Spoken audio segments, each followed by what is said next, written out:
बिस्मिल्लाहिर्रहमानिर्रहीम, अस्सलाम वालेकुम। फीड में खुशामदीद। और आज भी मैंने दो बंदे ऐसे पकड़ के मैं लाया हूँ ना। एक डॉन टीवी का गफ़ार बैठा है, आप जानते हैं सब इसको, और गफ़ार अपना यूट्यूब चैनल भी चलाते हैं और ये भी यूट्यूब चैनल चलाते हैं। उबैद अवान साहब चलाते हैं यूट्यूब कभी कभी चलिए स्ट्रेट यूट्यूब इनको चला रहे हैं। हम सीधा पॉइंट पर आ जाते हैं, मुद्दे पर आ जाओ। मुद्दा ये है कि ज़का अशरफ साहब का मुस्तकबिल क्या देख रहे हो? 4 तारीख के बाद वो रहेंगे कि नहीं?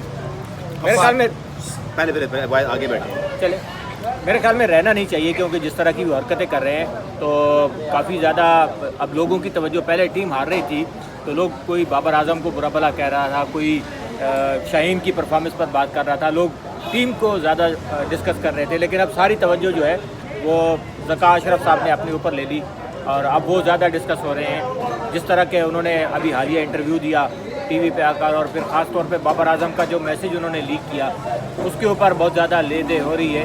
और जिस तरह की रोज़ाना कोई ना कोई कंट्रोवर्सी आ रही है, टीम वर्ल्ड कप खेल रही है लेकिन यहाँ पर क्रिकेट बोर्ड और चेयरमैन जो है वो आपस में खेल रहे हैं। रोज़ाना कोई ना कोई नया स्टेटमेंट दे रहे हैं, रोज़ाना कोई ना कोई कंट्रोवर्सी आ रही है। फिर इंज़मामुल हक़ का इशू जो है वो बीच में आ गया, उन्हें रिज़ाइन देना पड़ा।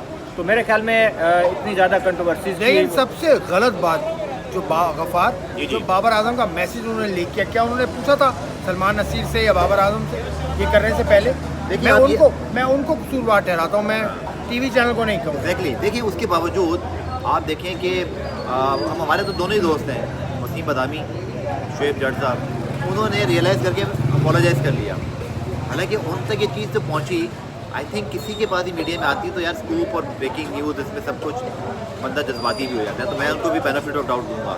ये चलिए, लेकिन ये बात यहाँ तक आई क्यों, और जिसने की उन्होंने अपोलोजाइज़ क्यों नहीं किया अब तक? और उन्होंने आई एम डिमांडिंग कि ज़का अशरफ साहब इस मामले पर अपोलोजाइज़ अब तक क्यों नहीं किया उन्होंने, या सलमान नसीर साहब अपनी पोजीशन को क्लियर क्यों नहीं करते? उन्होंने उनको ये लगता है कि उन्होंने गलती की ही नहीं, यही तो बात है, यही तो होना है। रेस्ट इन पीस एथिक्स कर दें आप इस मुल्क में। आइंदा आप मेरा स्क्रीनशॉट लीक कर दें, तुम मेरा कर देना, मैं तुम्हारा और मैं आपका कर दूंगा, तो फिर कोई किसी को उंगली ना उठाए। हम तो आम आदमी हैं। मेरा नहीं करना है भाई, मेरा नहीं करना। मैं क्या कह रहा हूँ, हम तो आम आदमी वो वाला भी कर दो। मेरी बात करें, आप 12-15 साल से आसिफ भाई दोस्त हैं, खुदा ना खास्ता ऐसा कभी मौका है कि हमें से किसी को किसी का स्क्रीनशॉट लीक करना पड़ता है? हालांकि इससे बहुत मौके दिए।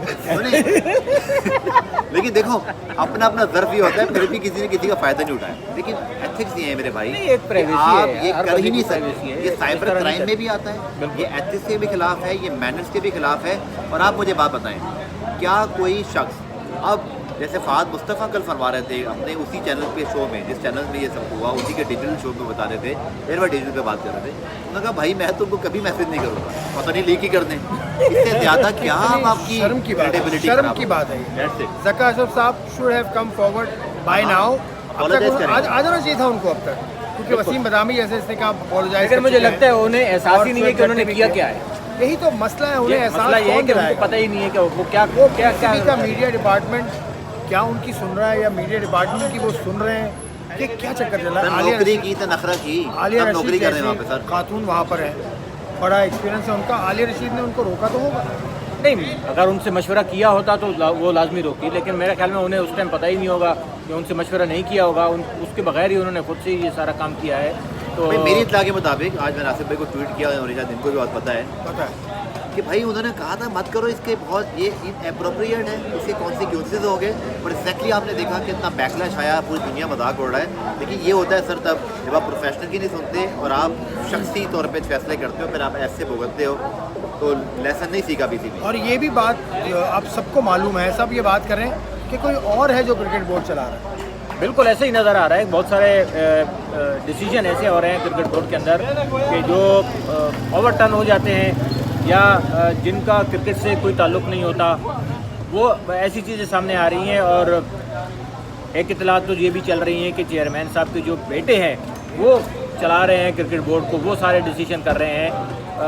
ये चीज़ बहुत गलत है कि चेयरमैन खुद अगर पावर उनके पास इतनी नहीं है या उनके अंदर डिसीजन मेकिंग नहीं है, एबिलिटी नहीं है, तो मेरे ख्याल में फिर उनको बोर्ड के अंदर नहीं रहना चाहिए और बोर्ड नहीं चलाना चाहिए। क्रिकेट टीम की हम बात करते थे इससे पहले, एक हफ्ता पहले तक तो सारा जोर क्रिकेट पर था, बाबर आजम कैप्टनसी कैसी कर रहे हैं, फला, लेकिन इन्होंने बहुत अच्छा किया बाबर 11 के साथ, तो उनका बोझ तरह से कम कर दिया। अब एक और नया भी हार अपने गले में डाल लिया। अभी मैं एक नया किस्सा भी सुना मैंने, राशिद लतीफ़ साहब ने एक लीगल यार इस पे तो आप बताएं वो कहानी क्या है, क्या बोला उन्होंने, मुझे तो नहीं, कुछ वो पता ही समा टीवी पर शो हो रहा था। अच्छा। शाहिद अफरीदी बैठे थे, मुश्ताक अहमद बैठे थे और पीजे मीर साहब जो पाकिस्तान के साबिक इंटरनेशनल प्लेयर भी हैं और अच्छा, अच्छा। एक मीडिया मैनेजर भी रहे, डायरेक्टर मीडिया, मुझे याद है 2007 में 2007 वर्ल्ड कप में पाकिस्तान टीम पाकिस्तान टीम जब गई, मेरा मीडिया में। पहला मीडिया सैमिट ही वो कवरेज थी और वहाँ उनसे मुलाकात हुई थी एयरपोर्ट पे। हाँ, तो वो उन्होंने ये कहा कि राशिद लतीफ़ ने 93 के tour of the West Indies पर जावेद मियादाद को थप्पड़ मार दिया, चपेड़ मार दिया, व्हाट?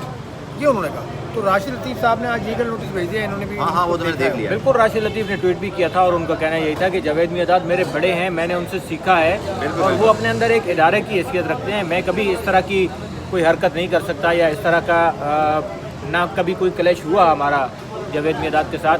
तो मेरे ख्याल में अगर ऐसा नहीं हुआ और इस चीज़ को कहा गया है तो ये बिल्कुल गलत है और इसकी मजम्मत की जानी 14 चाहिए। रोज़ हैं और उनके पास और वो माफ़ी मांगे। एक और आखिरी इशू है, वो है तला एहसाम। आप सब जानते हैं इंज़मामुल हक के मैनेजर हैं, वो आजकल बड़ी मतलब इधर उधर वो आ जा रहे हैं शहरों में, मुख्तलिफ शहरों में पाकिस्तान के। इंज़मामुल हक से क्या गलती होगी यार? अगर एक कंपनी का डायरेक्टर वो है तो क्या बुराई है? फिर देखिए हम भी दो काम करते हैं, आप भी दो काम देखिए, करते हैं, मैं- कभी मिलता है आपको? मैं बताता हूँ दो बातें यार। इत्तेफाक से ना बड़े मज़े की बात है कि वो अब छोड़े, बल्कि स्टोरी छोड़ी बस छोड़ आते छोड़ रहेगी दो, स्टोरी। छोड़ दो। लेकिन दो बातें, नहीं, दो बातें नहीं, वो पहली वाली बात होता मुझे सिर्फ ये सुन, वरना पराठे नहीं खिलाऊंगा। मुझे सिर्फ ये जानना है, पराठा खा लिया, मुझे सिर्फ ये जानना है आसिफ भाई कि क्रिकेट बोर्ड को ये सारे तमाशे बीच क्रिकेट बोर्ड में बीच वर्ल्ड कप में करने की क्या वर्ल्ड कप जरूरत में, है? हाँ। मेरा सिर्फ ये सवाल है कि आप इस मामले पर जो फैसला करना था वर्ल्ड कप के बाद कर लेते। भाई उनके पास तमाशे लगा टाइम ही रहे हैं नहीं आप। है, वो वर्ल्ड कप के बाद रहते हैं, नहीं और रहते। जब आपको अपना नहीं पता तो दूसरे के ये है असल भाई तो लाए तो वही है ना, इंतजाम को कौन लाया बोर्ड में? इंतजाम को ज़का अशरफ ज़का अशरफ लाए हैं ना, तो फिर क्यों उनके खिलाफ इंक्वायरियाँ इतने इसकी जुम्मे वजह जुम्मा 8 दिन के और इंक्वायरी वो कौन इनकी कर रहा है वजह ये? अच्छा, मुझे ये बात पता चली, ओ मैं बताया था। इंज़मामुल हक को मेरी इत्तला के मुताबिक बुलाया था ज़का अशरफ साहब ने तो मिले भी नहीं। और उनसे कहा था कि फलां लोग आपसे मिलेंगे। इंतजाम वहाँ पहुँचे, उनसे कोई नहीं मिला। ये भाई वो जो इंतजाम के 5 साथ- रुकनी कमेटी कल बनाई है इंतजाम उसमें के साथ कौन ये हुआ है? मेरी इत्तला के मुताबिक गलत हो तो 5 मार- रुकनी जो कमेटी बनाने वो का जो ऐलान किया गया आपका- उसमें कौन कौन है? आपका जो वुमेन टीम वाला फंक्शन था वहाँ चले गए सारे। तो ये हाल है इंज़मामुल हक। 5 रुकनी कमेटी में कौन कौन है? है नाम तो मुझे मालूम है, लेकिन नाम बाज़ाब्ता तौर पे तो नहीं है। क्यों पीसीबी ने क्यों नहीं दिए? हाँ वो यही नाम तो तो नहीं मसला दिया। है। भाई यही तो पीसीबी ने मसला ये तो है। बता दिया ना कि 5 रुकनी कमेटी RSC बनाई साहिब गई उसमें है, है। उसमें है कौन? उसमें PCB एक देखिए, लीगल एडवाइजर है, PCB मेरे पास सारा लिखा कोई था। कोई सहाफ़ी अगर ट्वीट करे कि एस का झगड़ा पी से हो रहा है, पी का एस से हो रहा है, उस पर आप रिएक्ट करते हैं। हाँ शोएब जट ने ट्वीट किया था, बिल्कुल। हाँ। उसने नाम तो लिखा ना। हाँ। शोएब उसने क्या एस से शादाब भी आता है, एस से कोई और नाम भी आता शाहीन है, भी आता है। शाहीन भी आता है। तो अगर उसने ट्वीट किया तो आपको रिएक्ट करने की क्या जरूरत थी? क्योंकि आपने नाम नहीं लिखा कि शोएब के को आपने रिटेलिएट किया है। और उन्होंने तो सबको रगड़ दिया ना, उन्होंने तो पूरे मीडिया को रगड़ ये दिया। कोई बात है? ये कोई मसला है? अगर आपसे नहीं संभल रहा तो आप कह दें भाई हमसे नहीं संभल रहा। नजर तो यही आ रहा है कि नहीं संभल रहा तो है, इंज़मामुल लेकिन उसके हक- बावजूद चिपके इंज़मामुल हुए। हक इतना बड़ा खिलाड़ी, 125 टेस्ट पाकिस्तान के लिए खेला। अब वो तो हर मीडिया चैनल पे जा रहे हैं इंज़माम तो। हाँ। अब मेरी इतला ये भी है कि उनके जो मैनेजर हैं, आएंगे, वापस आएंगे वो। नहीं उनके मैनेजर भी आने, उनके मैनेजर आने वाले हैं। अब उनके मैनेजर आएंगे मंजर आम पे and he will open up a lot of things. ये मैं आपको बता के जा रहा हूँ। पेट को ख़त्म करता हूँ यहाँ से। इजाज़त, खुदा हाफिज़। Tata bye bye.